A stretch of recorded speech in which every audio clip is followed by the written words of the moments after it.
Kizaru, Akainu, Blackbeard, Aokiji, Smoker, Crocodile, Caesar, Enel, Sabo. What do all these characters have in common, and who do you think has full control over their devil fruits? Among the power categories in One Piece, Logia devil fruits hold enormous potential, seemingly invincible in close combat. Unlike Paramecia or Zoan Devil fruits, they cannot be harmed using normal attacks.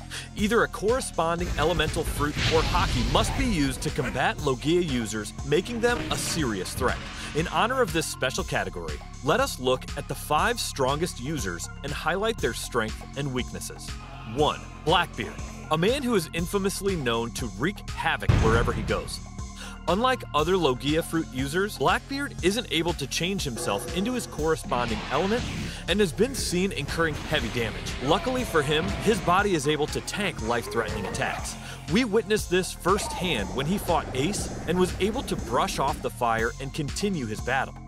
Then again, during his fight with Luffy, he sustained a full frontal jet pistol without spitting blood. However, he was able to cement himself as a walking punching bag after enduring Whitebeard's barrage, which would have left many down on the ground. Even Sengoku was amazed at his resilience. Nevertheless, the trade was worth it. Even though he couldn't transform into darkness, Blackbeard has the ability to nullify any devil fruit he touches. This alone makes him as dangerous as Sea Prism Stone and the Ocean, 2 of the most fatal enemies of any devil fruit user. Not only does his fruit allow him to cancel out the user's power, but he can close the distance by creating a vortex which pulls in the combatant.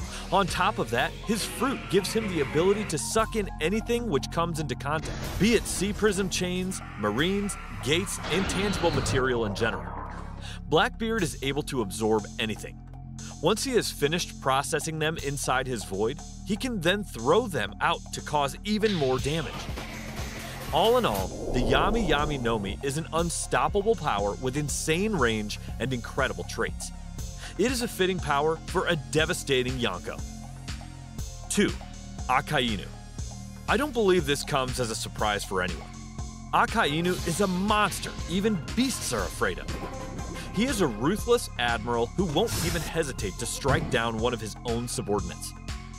Akainu has always been strict and disciplined. This was seen when he held his position during the Marineford War. When Kizaru and Aokiji left their post, he was there to thwart Jozu's scheme and protect the Marine from the huge chunk of ice.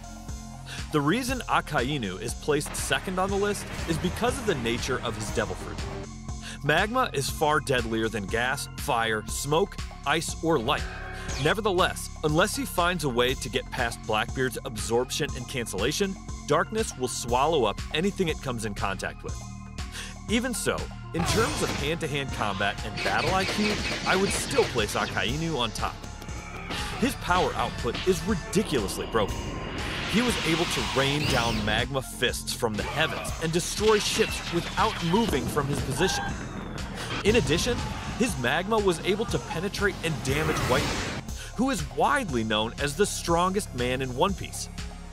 We might not have seen it during Marineford, but I am certain they were both using Haki at the time. After all, Akainu stated the efficacy of Haki clearly after Marco attacked him. His magma can transform into a dragon and unleash hell upon anyone, giving Akainu an advantage in distance projectile battles as well as close encounters. 3. Aokiji. Were some of you expecting Kizaru? Yeah, Kizaru is fast, but Aokiji is lethal. If you look closely at their battles, most of the people Kizaru fought weren't fatally wounded, while on the other hand, Aokiji can either bleed you out or leave you stranded. Once his ice touches you, it starts to burn and feels like your skin is on fire. In addition, it engulfs you whole and turns you into a human popsicle. So far, we haven't seen a jaw-dropping show of power from Kizaru. Akainu, on the other hand, showed up and brought hell. Aokiji froze the sea not once, not twice, but on 3 separate occasions. His ice was so powerful, he even managed to temporarily freeze Whitebeard. That is not something you see on a daily basis. Each time you destroy Aokiji, he is able to reconstruct himself. The only time we saw him injured was when Jozu landed a strike on him. Besides that, he did receive burnt marks on his body and lost a leg against Akainu. After 10 days of battle, you can't belittle his performance. It is a wonder he lasted that long to begin with, given that fire is naturally dominant over ice. Heat wins against cold, since it doesn't have a limit to how hot it can burn, while coldness does have a scientific constraint. Even so, Aokiji is known as the man of the hour. From freezing the waves which threatened to destroy the Marines, to forming an ice pack to start the war, all the way to escorting Zed and giving him a proper farewell. Once he has you in his sight, you are done for. 4. Kizaru, the Navy's hatchet man, also known as the guy who loves to get his hands dirty. Kizaru is the admiral they send when they want a task accomplished. From heading to Sabari on his own to ruffle up the worst generation, to holding of Zed from acquiring his target and later finishing him off. Even when Uta caused some ruckus, it was Kizaru which was given the responsibility. At first sight, Kizaru seems like a low-key, chill guy who couldn't give a care in the world. His attacks seem nonchalant and almost effortless. In his own words, speed is weight. Kizaru is considered one of the fastest characters in the verse. After all, his devil fruit is light. Any attack you throw at him will simply pass through him, and when it doesn't, he will simply disperse and reassemble. He took a few hits here and there, from 1st Division Commander Marco, from Emperor Shanks, even from Whitebeard. Even so, we all know Kizaru's weakness, and that is Ben Beckman, who made Kizaru submit twice in a row. Kizaru has 3 favorite mode of attacks. One of them is his lightning-fast kicks. The other is his light-infused sword. And the most devastating attack in his arsenal? Yasakani Sacred Jewel. He loves this attack and keeps on spamming it. I won't lie, even if you do see it coming, it is very effective. 5. Enel. None other than the pompous, wannabe ruler himself. Had it not been for his ego, Enel would have surpassed a lot of Devil Fruit users. Out of all the Logia users I have seen, his power output is by far the strongest. He also seems to have an abundance of it and does not hesitate to use it. Even in his base form, his electricity is always active. And his observation Haki could rival even the likes of Yasop, Shanks, and Katakuri. We are yet to see Enel use armament or Conqueror's Haki. Given his formidable position and resolve, we cannot rule him out yet. His combat style is like a dancer who loves to freestyle and follow his whim.